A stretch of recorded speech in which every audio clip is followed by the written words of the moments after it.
प्यारे मित्रों, सबको मेरा सादर प्रणाम। नित्य प्रतिदिन की तरह आज भी मैं ज्ञान की चर्चा में आप लोगों के मध्य शामिल हो रहा हूं और जैसा कि मेरा बराबर प्रयास रहता है और आज भी मैं यही चाहता हूं कि यहाँ पे जो लोग आए हैं या जो मुझे सुन पा रहे हैं, जिन तक मेरी आवाज पहुंचे हुई मेरी बातों को सुने, मनन करें, समझें और उचित लगे तो उसको अपने जीवन में उतारें। हमारा यही प्रयास है कि जो ज्ञान हमको मिला है वो सब लोगों के मध्य पहुंचे और लोग और अधिक ज्ञानवान हो। जो ज्ञान से ही व्यक्ति का विकास, समाज का विकास और देश का विकास संभव है। ज्ञान ही है जो व्यक्ति को योग्य बनाता है, इसलिए ज्ञान होना बहुत ही जरूरी है और जितना ज्ञान होगा उतना अच्छा रहेगा। जब हमें ज्ञान नहीं मिला था तो हमारा सोचना था कि जो किताबों का ज्ञान होता है, जो हमारा वो ज्ञान जो हमें नौकरी दिला सके या व्यापार करने में योगदान दे सके या धन कमाने के लिए उपयुक्त हो, वही ज्ञान अपने लिए पर्याप्त है। लेकिन अब ऐसा लगता है कि आध्यात्मिक ज्ञान भी इस संसार में सुखी, सफल और इस दुनिया को, इस सांसारिक जीवन को समझने के लिए आध्यात्मिक ज्ञान की भी बहुत आवश्यकता है। इसलिए हमें चाहते हैं कि जो ज्ञान हमें मिला वो सब लोगों तक पहुंचे और सब लोग उसको पूर्ण मन से समझें और मनन करें और जो उचित लगे, उनको सही लगे, वो अपने जीवन में उतारने का प्रयास करें। हमारे नित्य प्रतिदिन अलग अलग विषय होते हैं जिस पे हम चर्चा करते हैं, तो उसी तरह आज हमारा एक विषय है ध्यान, साधना और ध्यान। आमतौर पर दोनों एक ही दिखते हैं, लेकिन साधना एक व्यापक शब्द है और ध्यान एक सीमित शब्द है।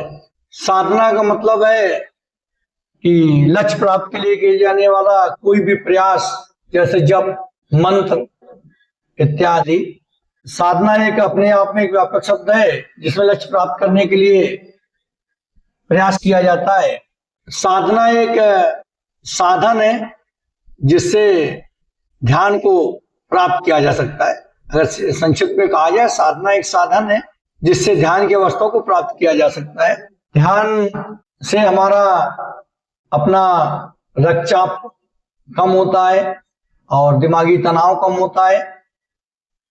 ध्यान करने से हमारे अपने फायदे हैं। अगर हम ध्यान करते हैं तो हमारी जो मानसिक स्थिति है उसमें सुधार होता है, आत्मविश्वास बढ़ता है, अपने आत्मविश्वास में प्रगति होती है। और जैसे ध्यान का सबसे अच्छा उपयोग हम कर सकते हैं, नींद नहीं आ रही किसी को और उसके दिन भर के विचार अपने दिमाग में आ रहे हैं, तो थोड़ी देर 10 से 15 मिनट ध्यान लगाए, ध्यान करे तो उसको अच्छी सी नींद आ जाएगी। तो ध्यान के बहुत ही फायदे हैं, तो ध्यान करना चाहिए। ध्यान से मन को शांति मिलती है और आत्मा को ऊंचाइयों तक ले जाने में मदद मिलती है। इसलिए ध्यान कोई भी व्यक्ति अगर करेगा तो उससे उसको लाभ होगा, सिर्फ लाभ होगा, हानि की कोई संभावना नहीं। तो ये सबको सोचने की जरूरत है कि इस भाग दौड़ की जिंदगी में जब व्यक्ति दौड़ा चला जा रहा है, किसी के पास समय नहीं है, नींद की टेबलेट ले रहा है, परेशान है, किसी का हाई ब्लड प्रेशर है, हाई शुगर है, तो उसे दवा लेनी चाहिए या अपने मन को शांत करने का उपाय करना चाहिए। ये चयन तो व्यक्ति को ही करना है। लेकिन अगर कोई हमसे इस बारे में राय ले तो हम यही कहेंगे कि पहले उसे अपने मन को शांत करने का प्रयास करना चाहिए और इसके लिए वो ध्यान करे। अगर केवल मन को शांत करना है तो ध्यान 15-20 मिनट कर ले तो मन शांत हो जाएगा। और अगर इससे ज्यादा कुछ और उसे उस ध्यान से चाहिए तो 40-45 मिनट का ध्यान लगाए। ध्यान करते समय 3-4 मिनट तो लगभग मन को स्थिर करने में चले जाते हैं और इसके बाद वो अपने दिमाग को एक लक्ष्य पर केंद्रित कर ले और इसके बाद ध्यान लगाए। किसी को याद करके ध्यान कर सकता है, किसी विचार को स्थिर करके ध्यान कर सकता है, तो ध्यान में मन स्थिर हो जाएगा। जैसे भगवत गीता में श्री भगवान ने अर्जुन से ध्यान करने के लिए कहा और उन्होंने कहा कि मन मुझ में स्थिर करो और फिर ध्यान करो। अब जैसे मैं अपनी व्यक्तिगत बात कहूं तो मैं तो ईश्वर में ही ध्यान लगाकर मन को स्थिर करता हूं। ईश्वर में मन लग जाए, ध्यान में अपने आप मन लग गया, मन स्थिर हो गया। तो ध्यान का अपने जीवन में बहुत ही महत्व है, इसलिए सब लोगों को ध्यान करना चाहिए, ऐसा मेरा मानना है।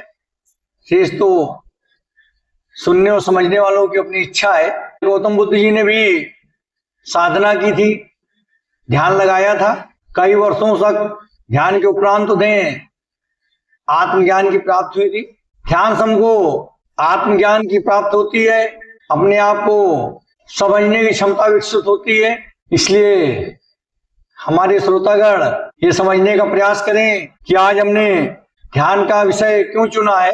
ध्यान के लिए आप आरामदायक जगह चुने और शांति वाली जगह चुने, जहां कोई आपको डिस्टर्ब न करे। फिर आप आंखें बंद करें और किसी एक विचार पर अपने को केंद्रित करें, फिर आपका ध्यान में मन लगेगा। ये सतत प्रक्रिया, एक दिन में ध्यान में पूरा मन नहीं लगेगा, धीरे धीरे ध्यान में मन लगने लगेगा। और अगर आपके मन में विचार आते हैं तो उनको जैसे आकाश में बादल तैरते हैं वैसे तैरने दो, उनको दबाने की जरूरत नहीं है, बल्कि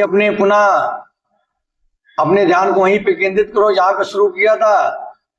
अपने आती आती सांसों पर ध्यान करो, ध्यान लगाओ, धीरे धीरे आपको मन स्थिर होने लगेगा और ध्यान में मन लगने लगेगा। और इन सारी प्रक्रियाओं से आपके मन को हल्का महसूस होगा, तनाव दूर होगा और आप में आत्मज्ञान की प्राप्ति होगी। शायद इतना जरूरी होता है, तभी जो हमारे ऋषि मुनि जी हुए या गौतम बुद्ध जी हुए, सब लोग ध्यान लगाते थे। ध्यान लगाना निश्चित रूप से अपने लिए फायदेमंद है और आत्मा की ऊंचाइयों तक पहुंचने के लिए, उस शिखर तक पहुंचने के लिए जहां आत्मा का परमात्मा से मिलन हो जाए, आत्मा का परमात्मा से मिलन होने के लिए भी ध्यान लगाना जरूरी है। इसलिए हम लोगों को ध्यान लगाना चाहिए। ध्यान लगाने के लिए हम ये कह सकते हैं, जब ध्यान लगाते हैं तो बहुत सारे विचार मन में उस समय आते जाते हैं, तो हमें अपने ध्यान पर अपने को केंद्रित करना है। विचारों को आते आते देखना है, उनको रोकना नहीं है। हमें दृष्टा बनना है, केवल उन विचारों को आते आते देखना है। कुछ परछाइयां भी आएंगी, कुछ उजाला होता हुआ दिखेगा, ये सब ध्यान में आने वाली परिस्थितियां हैं जो आती रहती हैं। अगर हम सब लोग ध्यान लगाएंगे तो निश्चित रूप से हमारा मन शांत होगा, चित्त शांत होगा, हमें आत्मज्ञान की प्राप्ति होगी और हमारी परमात्मा से मुलाकात होगी। इसलिए हम सब लोगों को ध्यान लगाना चाहिए। उम्मीद करते हैं ध्यान के महत्व को आप लोगों तक पहुंचाने में, समझाने में सफल रहे होंगे। आजकल भागदौड़ जिंदगी में जहां लोग भागे चले जा रहे हैं, किसी के पास समय नहीं है, वो 10 से 15 मिनट, आधे घंटे का समय निकाल सकते हैं। नींद नहीं आ रही, ध्यान लगा लें 10-15 मिनट का, इतनी अच्छी नींद आएगी। जो लोग हमें सुन रहे हैं और वो इसको जरूर प्रयोग करें। रक्तचाप की समस्या का निदान होगा, नींद की समस्या का तो 100% निदान होगा। नींद की दवा नहीं लेनी पड़ेगी, केवल अपने मन से ध्यान लगाएं और उसके जो फायदे हैं वो भी मिलेंगे और अपना आत्मज्ञान तो उनको होगा ही। इसलिए हमारा सब लोगों से विनम्र अनुरोध है कि जिस तरह से ध्यान के माध्यम से हमने अपनी आत्मा का परमात्मा से मिलन होते पाया है, आत्मज्ञान पाया है, और भले पूरा लगातार तो सुख को नहीं प्राप्त कर पा रहे हैं, लेकिन क्षणिक सुख ही सही जो ध्यान के दौरान हमको मिलता है। मन हल्का होता है, क्षणिक सुख मिलता है, मन में स्थिरता आती है। जो हम महसूस कर रहे हैं वो हमारे सभी श्रोतागण भी महसूस करें। सुनने वाले, देखने वाले, जहां तक मेरी आवाज पहुंच रही है, सब लोग ध्यान लगाएं और अपने चित्त को प्रसन्न करें। आत्मज्ञान वृद्धि करें और परमात्मा से मिलने का जो रास्ता है उस पे चलें।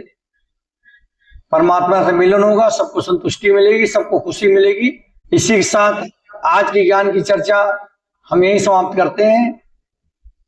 ओम नमः शिवाय। जय बुद्ध।